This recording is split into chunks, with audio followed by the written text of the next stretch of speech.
Greetings, wanderers of the night. I'm the Keeper of Tales, here to guide you into a world of dreams. I know you've come to this video to drift off into sleep, so before we begin, give it a gentle like and join the circle by subscribing. Tell me, where are you resting tonight, and what hour glows on your clock? Settle in, let the worries fade, and surrender to the calm. The old library stood quietly at the edge of town, its ancient bricks weathered by countless seasons. I had moved here recently, seeking solitude after a tumultuous period in my life. This small, forgotten corner of the world seemed perfect, a place where time slowed down and peace reigned supreme, or so I thought. One rainy afternoon, as storm clouds gathered above, I decided to explore the library. It was one of those rare places untouched by modernity, filled with dusty shelves and forgotten stories waiting to be rediscovered. The librarian, an elderly woman named Mrs. Hargrove, greeted me warmly when I entered. Her eyes sparkled with curiosity as she asked what I was looking for. "Just something interesting," I replied vaguely, not wanting to reveal my true intentions. As I wandered through the aisles, my fingers trailing along the spines of books, I stumbled upon a section labeled Local History. Intrigued, I pulled out a thick tome bound in cracked leather. Its pages smelled of earth and age, each word written in elegant cursive script. What caught my attention was a chapter titled The Forgotten Rituals of Eldermore. Eagerly, I sat down at a wooden table near the window and began reading.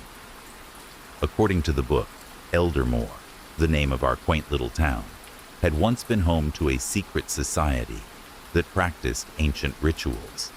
These ceremonies were said to invoke powerful spirits tied to nature itself.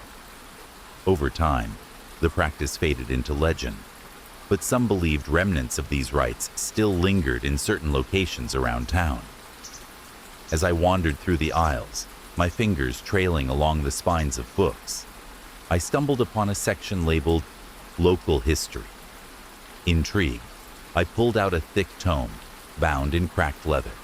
Its pages smelled of earth and age, each word written in elegant cursive script. What caught my attention was a chapter titled The Forgotten Rituals of Eldermore. Eagerly, I sat down at a wooden table near the window and began reading. According to the book, Eldermore, the name of our quaint little town, had once been home to a secret society that practiced ancient rituals. These ceremonies were said to invoke powerful spirits tied to nature itself. Over time, the practice faded into legend, but some believed remnants of these rites still lingered in certain locations around town. That evening, unable to shake off the unsettling details from the book, I returned home. My rented cottage sat nestled amidst dense woods, its windows framed by ivy-climbing walls. As night fell, the forest came alive with sounds, rustling leaves, distant howls, and occasional snaps of twigs underfoot. Normally soothing noises now felt menacing, like whispers carried on the wind. I tried to distract myself by preparing dinner, yet every clang of a pot or scrape of a chair echoed unnervingly loud within the silent house. Glancing outside, I noticed shadows moving between the trees, too deliberate to belong to animals. Shaking off paranoia, I told myself it must have been tricks of light caused by the flickering candle flames illuminating my meal. But then came the knock. It wasn't loud enough to startle me outright, more like a polite tap against the door frame. Setting aside my fork, I approached cautiously, peering through the frosted glass panel before opening the door. Standing there was an elderly man, dressed in worn clothing, his face partially obscured by the brim of a wide hat. He introduced himself simply as Mr. Grayson, a neighbor who lived nearby. "Evening," he said softly, tipping his hat slightly. Thought I'd stop by to welcome you to the area. His tone sounded friendly enough, but something about him set off alarms in my mind. There was a peculiar intensity behind his gaze, as though he knew far more than he let on. Still, politeness compelled me to invite him inside briefly. We chatted over tea, during which Mr. Grayson shared bits of local lore, not unlike what I'd read earlier in the library. However, his version included darker undertones, hinting at sacrifices made to appease malevolent entities guarding the land. When pressed for specifics, however, he merely smiled enigmatically, saying only that some truths are better left undisturbed. After he left, unease settled heavily over me. Sleep proved elusive that night. Instead, I found myself pacing restlessly throughout the cottage. Around midnight, another sound disturbed the quiet, a faint scratching noise emanating from somewhere beneath the floorboards. At first, I dismissed it as rodents, or perhaps plumbing issues, but soon realized the pattern was rhythmic, almost deliberate. Armed with a flashlight, I ventured into the basement, heart pounding wildly. Downstairs, amidst cobwebs and stacked crates, I discovered a section of wall that appeared different from the rest. Upon closer inspection, faint carvings resembling those described in the book became visible under the dim beam of light. Trembling hands reached out to touch them, sending shivers up my spine. Before I could investigate further, footsteps resonated overhead, followed by muffled voices drifting down the staircase. Panicking, I scrambled back upstairs, finding no sign of intruders, despite clear evidence they had been there moments ago. Confusion mingled with dread as I barricaded myself inside my bedroom, vowing to leave town at dawn. Morning brought no relief. Instead, strange occurrences multiplied exponentially. Neighbors avoided eye contact while passing by, muttering prayers under their breaths. Plants growing unnaturally fast encroached upon my property lines overnight. Worst of all, cryptic messages started appearing, written directly onto surfaces using unknown methods, urging me either to stay away or embrace whatever force resided here.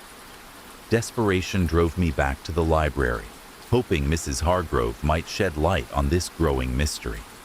Unfortunately, she too acted strangely, speaking in riddles rather than direct answers. She warned me strongly against meddling with forces beyond comprehension, insisting that ignorance sometimes serves as protection. Ignoring her advice proved disastrous. During a full moonlit night, guided partly by desperation and partly by morbid fascination, I ventured deep into the woods surrounding Eldermore. Following vague directions scrawled in margins of the mysterious book, I eventually reached a clearing bathed in silver glow. In its center stood a massive stone altar, adorned with grotesque symbols identical to ones seen elsewhere. Suddenly, figures emerged from the darkness, men and women cloaked in tattered robes, their faces painted stark white, except for blackened eye sockets. They formed a circle around me, chanting in guttural tones unintelligible, yet chilling nonetheless. Resistance seemed futile, as invisible bonds restrained my limbs, forcing me onto the cold surface of the altar. A hooded figure stepped forward, holding aloft a dagger gleaming ominously under moonlight. Recognition struck hard. I recognized features hidden beneath layers of disguise. It was none other than Mr. Grayson, transformed completely into someone sinister and alien. "Welcome," he intoned gravely, voice reverberating unnaturally. "You've chosen wisely to join us, or perhaps fate chose for you." Terror gripped me tightly as realization dawned fully. Somehow, unwittingly, I had become part of an ongoing cycle, an unwilling participant in resurrection ritual, meant to awaken ancient powers slumbering within the earth itself. Struggling against unseen restraints yielded nothing. Acceptance loomed inevitable unless miracle intervened. And just maybe, it did. From somewhere far off came crashing sounds, branches snapping, beasts roaring fiercely.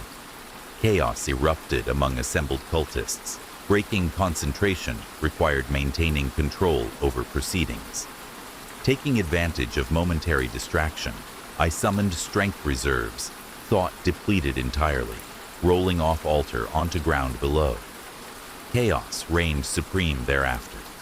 Shadows merged with tangible forms, blurring distinction between real and imagined threats. Running blindly through labyrinthine forest paths offered slim chances survival, yet instinct propelled me forward relentlessly. Behind me echoed cries, wrathful beings, denied completion ceremony vital sustaining existence. Eventually emerging onto paved road leading outward city limits, I collapsed exhausted beside abandoned vehicle, whose engine roared unexpectedly to life mere seconds later. Fleeing scene without looking back once, I drove continuously until reaching safety confines metropolitan area miles away. Now safe, or safer, I reflect often upon events transpired. Messages continue arriving sporadically via various mediums, notes tucked under windshield wipers, graffiti appearing freshly painted walls buildings, but none dare follow physically anymore. Whether due caution, learned experience, or genuine fear remains unclear. What I do know absolutely is this: some doors shouldn't ever open, and once crossed threshold separating ordinary extraordinary, return journey becomes infinitely harder, if possible at all. The rain fell steadily as I arrived at the old mansion, its towering silhouette looming against the gray sky. The estate had been in my family for generations, passed down through whispers and secrets. My great-uncle Henry had left it to me in his will, though no one spoke of why he chose me or what exactly lay within those ancient walls. As I stepped out of my car, a chill wind swept through the courtyard, carrying with it the faint scent of earth and decay. The iron gates creaked behind me, closing shut as if sealing my fate. Shaking off unease, I approached the heavy wooden doors, adorned with intricate carvings that seemed to shift under the dim light of my flashlight. Pushing them open revealed a grand hallway, bathed in shadows, where every step echoed ominously. Inside, the air was thick with dust and the musty smell of forgotten years. A crystal chandelier hung precariously from the ceiling, its shards reflecting fragmented beams of light across faded wallpaper. On either side of the corridor stood massive portraits, men and women, whose eyes followed me wherever I moved. Their expressions were neither welcoming nor hostile, but carried an intensity that made my skin crawl. I explored room after room, each more unsettling than the last. Libraries filled with books written in languages long extinct, dining halls set for feasts that never happened, bedrooms containing beds unmade, yet untouched by time. It wasn't until I reached the attic that things truly began to unravel. The stairs leading upward groaned beneath my weight, protesting each movement. At the top, a single door awaited, slightly ajar, as though inviting me inside. Beyond it lay rows upon rows of shelves, stacked high with journals, letters, and artifacts, all belonging to members of my family, stretching back centuries. Among these treasures sat a peculiar object, a small wooden box bound with iron clasps. Curiosity overtook caution, and I opened it carefully. Inside rested a key, accompanied by a note scrawled in shaky handwriting, for when the cycle begins anew. Before I could ponder its meaning further, the temperature dropped sharply, and the sound of whispering voices filled the air around me. They spoke not in words, but emotions: fear, anger, longing, all directed toward me. Turning quickly, I found myself face to face with a figure cloaked entirely in black. Its presence radiated power so immense, it nearly knocked me to my knees. Yet despite this overwhelming aura, there was something familiar about it, a connection buried deep within my soul. "You've come," it said simply, its voice resonating like distant thunder. "It's been so long. Who are you?" I stammered, clutching the box tightly. "A part of you," came the reply. "One you tried to forget." Confusion warred with dread as the entity explained how our ancestors had forged a pact with forces beyond comprehension, binding their descendants into serving as conduits between worlds. Each generation produced one chosen individual tasked with maintaining balance or paying the price for failure. Realization struck hard. This was why Uncle Henry willed me the mansion, not because of affection, but destiny. Now aware of my role, escape became impossible. Every attempt to flee only led back here, drawn inexorably toward fulfillment of the ancient vow. Days turned into weeks as I learned both joys and horrors associated with wielding such responsibility. There were moments of profound beauty when boundaries blurred, revealing truths hidden beneath reality's veil, but also times filled with unspeakable torment as darker aspects sought dominance over fragile humanity. Through trials unimaginable, I discovered strength residing dormant within myself all along. By embracing duality inherent to existence, light alongside shadow, I managed gradually transform fear into acceptance. No longer merely servant to unseen powers, I evolved, becoming guardian capable shaping future rather than merely enduring past. Still, questions lingered unanswered. Were others like me scattered throughout world-unaware roles they played? What consequences awaited should equilibrium ever falter completely? And most pressing of all, could anyone truly bear weight eternity without eventually breaking? These thoughts haunted sleepless nights spent staring ceiling above cold bed-tucked corner farthest wing mansion. Yet even amidst uncertainty, peace settled unexpectedly. For first time, life memory felt purposeful, not predetermined path forced upon unwilling participant, but choice made freely, embraced challenge presented willingly. And so, continued journey, endless cycle, renewal, preservation. Each dawn brought new opportunities, explore limits, reach potential, while night provided sanctuary, reflect lessons learned thus far. Though challenges undoubtedly remained ahead, faced them now. Courage knowing ultimately triumph belonged neither darkness nor light alone, but harmony existing between. Thus lived forevermore, keeper secrets, eternal gatekeeper realms, unknown protector, fragile balance, holding together, fabric, very universe itself. The old lighthouse stood alone on the jagged cliffs, its weathered stones bearing the scars of countless storms. I had always been drawn to this place, a relic of a time when the sea held more mysteries than answers. My name is Claire, and I came here seeking solace after a series of personal losses that left me feeling adrift in my own life. Little did I know, the lighthouse would become both my refuge and my prison. It was late autumn when I arrived, the air crisp with the promise of winter.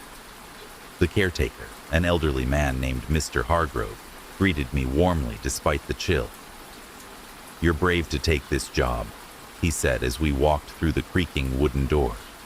"Not many can handle the solitude." His words lingered with me, though at the time I dismissed them as mere cautionary advice. The first few days were peaceful. The rhythmic pulse of the beacon provided a comforting soundtrack to my days, and the vast expanse of the ocean offered a clarity I hadn't felt in years. but it wasn't long before the whispers began. At first, they were faint, soft murmurs carried by the wind, indistinguishable from the natural sounds of the coast. Yet, over time, they grew louder, more insistent. They seemed to come from everywhere and nowhere all at once, echoing through the empty halls of the lighthouse. Each night as I lay in bed, I could swear I heard voices calling my name, their tones urgent, yet distant. One evening, while exploring the lower levels, I stumbled upon a hidden room behind a loose panel in the wall. Inside, I found journals belonging to previous keepers, their entries growing increasingly erratic as the years passed. Some spoke of strange occurrences, lights appearing on the horizon where there should have been none, shadows moving along the cliffs during daylight hours. Others wrote of a presence within the lighthouse itself, something ancient and malevolent that watched and waited. Intrigued but unsettled, I decided to document my own experiences, hoping to make sense of what I was witnessing. That's when the visions started. I saw things out of the corner of my eye, figures cloaked in shadow, standing just beyond reach before vanishing into thin air. Footsteps echoed through the tower when no one else was there. And then, there was the voice, a deep, resonant timbre that seemed to emanate not from outside, but directly inside my mind. It spoke in riddles, urging me to uncover secrets buried beneath the surface. Driven by curiosity, and perhaps a touch of madness, I ventured deeper into the history of the lighthouse. One stormy night, armed with flashlights and determination, I descended into the forgotten basement. There, etched into the stone floor, were symbols unlike anything I'd ever seen. Complex patterns that pulsed faintly with an otherworldly glow. At the center stood an altar, its surface covered in dried seaweed and offerings of unknown origin. As I examined the markings, the storm outside intensified, lightning illuminating the chamber with blinding flashes. Suddenly, the ground trembled beneath me, and the air grew thick with an oppressive weight. The voice returned, louder now, commanding me to awaken the entity bound within the lighthouse.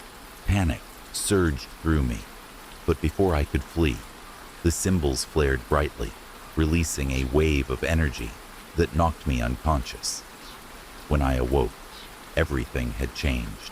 The lighthouse was alive, not in the metaphorical sense, but literally. Its walls seemed to breathe, shifting and reforming around me. The beacon's light took on a life of its own, casting beams of multicolored illumination across the landscape. Most terrifying of all, the entity introduced itself, a being older than recorded history, tied to the tides and tempests of the sea. It claimed the lighthouse as its sanctuary, using it to maintain balance between worlds. For reasons neither fully explained nor understood, it chose me as its vessel, granting me glimpses of realms beyond comprehension, while demanding absolute loyalty in return. Refusal meant destruction, not only for myself, but for the entire coastline under its protection. And so, I remained, caught between duty and despair. By day, I tend to the lighthouse, ensuring its mechanisms function properly. By night, I communicate with the entity, learning truths about existence that challenge every belief I once held dear. Sometimes, when the winds howl particularly fiercely, I wonder if anyone passing by might hear my cries for help, or if they'd even believe them. But mostly I endure, knowing full well that escape is impossible. The lighthouse has claimed me, body and soul, binding me to its purpose until the end of time. In moments of quiet reflection, I remind myself that this fate could have befallen anyone who dared step foot inside these sacred walls. Still, I can't shake the lingering question: why me? Perhaps someday someone will stumble upon this journal and understand the truth. Until then, I continue writing, chronicling each day's events in hopes that some fragment of my humanity survives the transformation. For now, I am the keeper of secrets too dangerous to share, and the guardian of a lighthouse that guards far more than meets the eye. And so, wanderers of the night, our tale dissolves into the shadows. The echoes of this story linger softly, like a whisper on the wind, carrying you deeper into the embrace of dreams. Rest now, beneath the watchful stars, and let the stillness cradle you until the dawn. Sleep well, my friends, until the next tale calls you back. Good night.